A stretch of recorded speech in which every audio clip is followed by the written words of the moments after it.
स्पष्ट हो जाएगा कि राम राज्य में मंथरा बाधक क्यों बनी। और आप उस प्रसंग को ध्यान से पढ़ें तो उसमें दिखाई देगा मंथरा वक्तृत्व की कला में कितनी निपुण है, कथा कहने में कितनी निपुण है, और उसको कितनी पौराणिक कथाएं याद है। और उस गाथा में गोस्वामी जी ने प्रस्तुत किया, वह जब नगर में निकलती है और दिखाई देता है कि चारों ओर नगर सजाया जा रहा है, और वह लोगों से पूछती है कि इस नगर में आज इतना उल्लास उत्साह या जो सजावट की जा रही है क्यों की जा रही है। और जब यह पता चला कि यह सारा उल्लास जो है राम को राज्योत्सव देने के संदर्भ से जुड़ा हुआ है, तो उसका हृदय जलने लगा। मानो रोग का संकेत यहीं से गोस्वामी जी ने किया। आप अपने दुख से दुखी हो, अपने सुख से सुखी हो, तो ये बड़ा स्वाभाविक है। लेकिन अगर व्यक्ति दूसरे के सुख से भी दुखी होने लगे तो गोस्वामी जी कहते हैं वो बेचारा रोगी हो गया। और वो रोगी किस रूप में हो गया?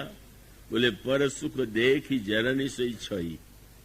राजक्षमा रोग पहले असाध्य माना जाता था, बीच में साध्य हो गया था, अब फिर से कहा जाने लगा है, फिर से लौटने लगा है। और सचमुच वह जो राजक्षमा शरीर वाला है वो तो साध्य असाध्य होता रहेगा, पर ये मन वाला ये मन की जो राजक्षमा है ये तो निरंतर समाज में अधिकांश व्यक्तियों के जीवन में दिखाई देती है। आप अपनी उन्नति से प्रसन्न हो, अवनति से दुखी हो तो समझ में आता है, पर दूसरे की उन्नति देख करके अगर आपका हृदय कष्ट पाने लगे, हृदय में जलन होने लगे, तो समझ लेना चाहिए कि पर सुख देख ही जरन सुई छोई। पर उसके बाद गोस्वामी जी ने एक अनोखी बात कही कि दुष्ट कुष्ठ दुष्टता मन कुटिलाई। अगर किसी के मन में दुष्टता और कुटिलता है तो कोढ़ है। तो आश्चर्य होता है कि एक ही चौपाई में दोनों को जोड़ने की क्या आवश्यकता है, क्योंकि ये तो आवश्यक नहीं है कि जिसको राजक्षमा हो उसको कोढ़ हो, या जिसको कोढ़ हो उसको राजक्षमा हो। पर गोस्वामी जी बहुत मनोवैज्ञानिक सत्य हमारे आपके जीवन का रखते हैं, और उसका अभिप्राय है कि ऐसे तो अनेक लोग होते हैं जो दूसरे का सुख, दूसरे की उन्नति देख करके दुखी हो जाते हैं, कष्ट होता है, पर वो बेचारे हृदय में दुखी होते रहते हैं, चुप हो जाते हैं। पर जो दुष्ट प्रकृति के लोग होते हैं वो उससे संतुष्ट नहीं होते। वो योजना बनाते हैं कि सामने वाले की जो उन्नति होने वाली है या जो लाभ होने वाला है इसको कैसे विनष्ट किया जाए। तो मानो जब ये योजना मन में आ जाए तो कोढ़ भी हो गया, मन की राजक्षमा और मन का कोढ़ दोनों हो गया। और तब मंथरा में दोनों है, वो दोनों इस रूप में है कि राम को राज्य मिलने वाला है, कोई ये तो सूचना नहीं थी कि उसकी नौकरी जाने वाली है, लेकिन उसको बड़ा कष्ट हो गया। पर वो कोढ़ कैसे हो गया?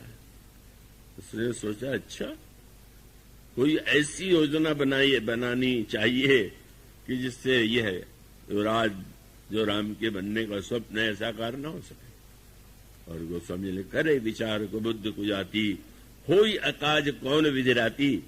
और इस प्रकार से राजक्षमा और कोढ़ जो दोनों महानतम भीषण रोग हैं उसके मन में हो गए, और उस रोग से पीड़ित वह मंथरा कैकेयी के पास जाती। अब कोढ़ के लिए भी वह छूत का रोग माना जाता है, और राजक्षमा भी वह भी छूत का रोग है। यद्यपि ये अंतर है कि शरीर के रोगों में कुछ रोग छूत के हैं और कुछ रोग छूत के नहीं, पर ये मन का जो रोग है वो तो जितना है सब छूत का है। मन के रोगी के पास बैठिए, उसकी बातें सुनिए, बस थोड़ी देर में वो सारे कीटाणु, सारा रोग आप में बैठाए बिना नहीं रहेंगे। और यही हुआ, मंथरा वह रोग लेकर के महारानी कैकेयी के पास गई, और लगा महारानी कैकेयी तो बड़ी स्वस्थ है। उसने नाटक किया, थोड़ा आंसू बहाते हुए, बड़ा व्याकुलता दुख की मुद्रा बनाए हुए। कैकेयी जी ने देखा, पूछा क्या बात है। और वो विनोद में उन्होंने कहा कि दीन लखन सिख असमन मोरे। लगता है लक्ष्मण जी ने कुछ शिक्षा तुम्हें दी। लक्ष्मण जी जानते थे कि इसकी प्रकृति में षड्यंत्र का और झगड़ा लगाने का स्वभाव है, तो समय समय पर थोड़ा सा शासन रखते थे। तो उन्होंने हंस करके यही कहा कि लक्ष्मण जी ने कुछ आज भी शिक्षा दे दिया क्या। अब उसने जो भाषण दिया, रामायण में भाषण कला में जितने अद्वितीय हैं उसमें मंथरा किसी से कम नहीं, और अन्य कोई वक्ता उसके वक्तृत्व की तुलना नहीं कर सकता। और उसने तुरंत जो प्रारंभ किया, बड़ा एक ऐसा ग्रंथ है कि जो मनुष्य के मन को, मन की समस्याओं को और उसके समाधान को प्रस्तुत कर देता है। और ये जो काम क्रोध लोभ है, इसमें गोस्वामी जी ने यह संकेत किया कि काम के साथ सौंदर्य और क्रोध के साथ कठोर शब्द। पर एक उस दोहे में वाक्य आता है कि क्रोध ये शब्द है क्या, बोले लोभ के इच्छा दम्भ बल। लोभ के साथ उसके दो बल है क्या, बोले जहां पर लोभ होगा वहां इच्छा तो होगी, लेकिन इच्छा होने के साथ दम्भ और जुड़ जाता है। और दम्भ माने जो बात नहीं है उसको दिखाने की चेष्टा।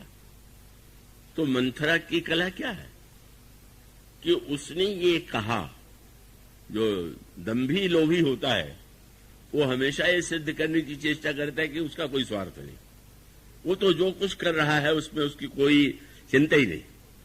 तो उसने तुरंत कहा, प्रारंभ में इसे किया। ठीक है, आप कहती है कि लक्ष्मण ने मुझे शिक्षा दिया तो क्यों नहीं दे सकते हैं, मेरे पास किसका बल है। और उसके बाद पूछा, अरे हुआ क्या, और बताया कि राम को राजपद मिलने वाला है।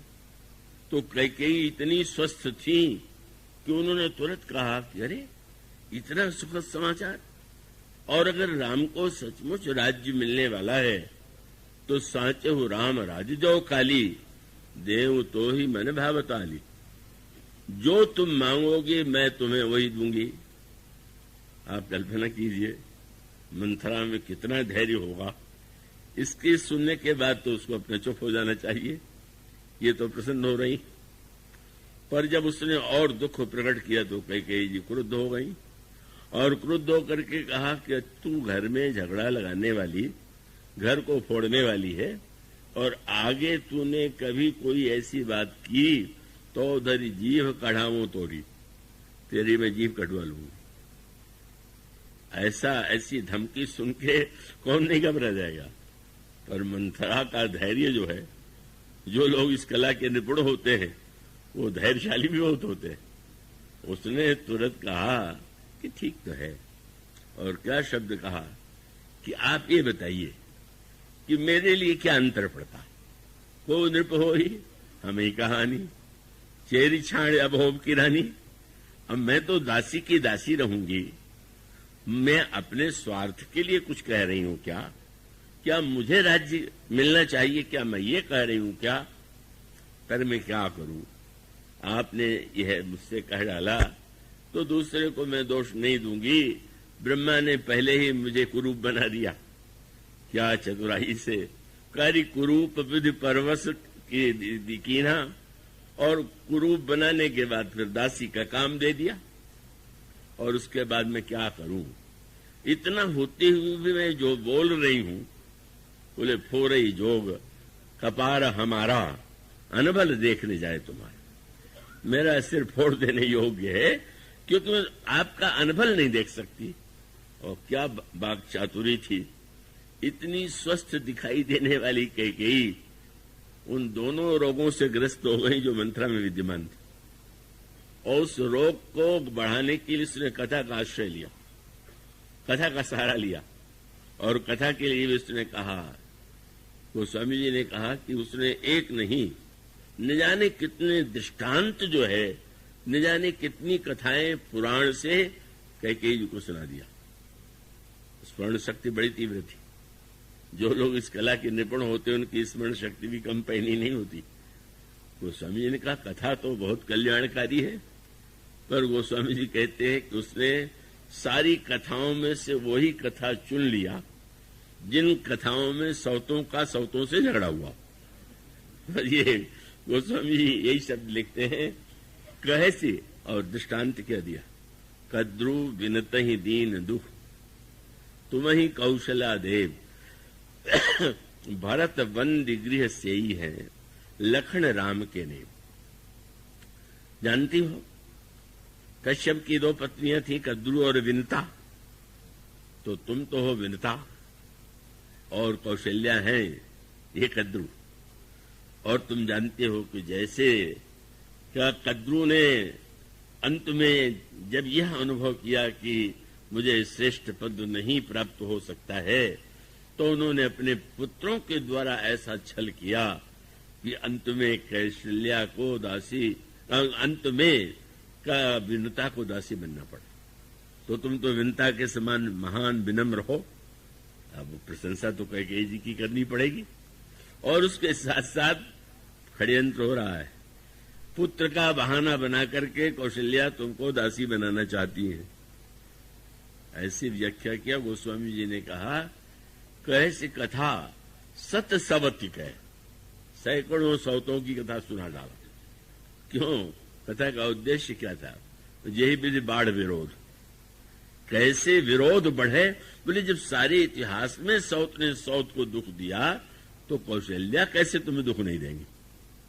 और सचमुच इतना इस कथा का प्रभाव पड़ा कि फिर तो जिन मंथरा ने उसको किन शब्दों में फटकारा था, ये कैकेयी जी ने, उन्होंने मंथरा से कहा कि मंथरा अब मैं तुम्हें पहचान पाई, तुम दासी होने योग्य हो। अरे तुम तो आंखों में पुतली के रूप में रहने योग्य हो। हाँ, जो विधि पूर्व मनोरथ काली तो करऊं तो ही चख पूतर आली। कितना बड़ा प्रभाव पड़ सकता है कथा का। पर सुनाने वाली अगर मंथरा हो, लोभ की वृत्ति हो और व्यक्ति इतना प्रभावित हो जाए कि उसको चरणों में नहीं बल्कि आंखों में बैठाने को तैयार हो जाए, तो जब व्यक्ति लोभ की दृष्टि से आक्रांत हो जाए और जब व्यक्ति के जीवन में इस प्रकार की ईर्षा, मात्सर्य आदि की वृत्ति हो, तो उसका परिणाम यह हुआ कि कैकेयी जी पूरी तरह से अस्वस्थ हो जाती है। उतना जितने रोग मंथरा में दिखाई देते हैं, वो रोग और भी अधिक भीषण रूप में कैकेयी जी के जीवन में दिखाई देते हैं। पर यह है कि कथा जैसे समुद्र के मंथन में का दोनों ही वस्तुएं प्राप्त होती हैं, उसी प्रकार से वेद और पुराण में ऐसी कथाएं अनेक हैं कि जिनको सुना करके व्यक्ति के मस्तिष्क को भ्रमित किया जा सकता है। उसके जीवन में ईर्षा, द्वेष और विरोध की सृष्टि की जा सकती। पर अगर कथा के मूल में भगवान हो, भगवान ने अमृत का वितरण देवताओं को किया, और इसका अभिप्राय है कि आप फिर से देखेंगे कि पूरी तरह से जब रामायण में जो समस्या आई तो उसमें आपको एक ही उत्तर मिलेगा कि जीवन में परिस्थितियां तो बदलती रहती हैं। कभी तो मनुष्य बहुत प्रसन्न होता है, कभी मनुष्य उदास होता है, कभी निराश होता है, कभी उन्नति, कभी अवनति, और ये चक्र जीवन में आते रहते हैं। और अगर कोई व्यक्ति भगवान की कथा का निरंतर श्रवण करे तो प्रत्येक परिस्थिति में उसके जीवन की समस्या का समाधान उसे मिल जाएगा।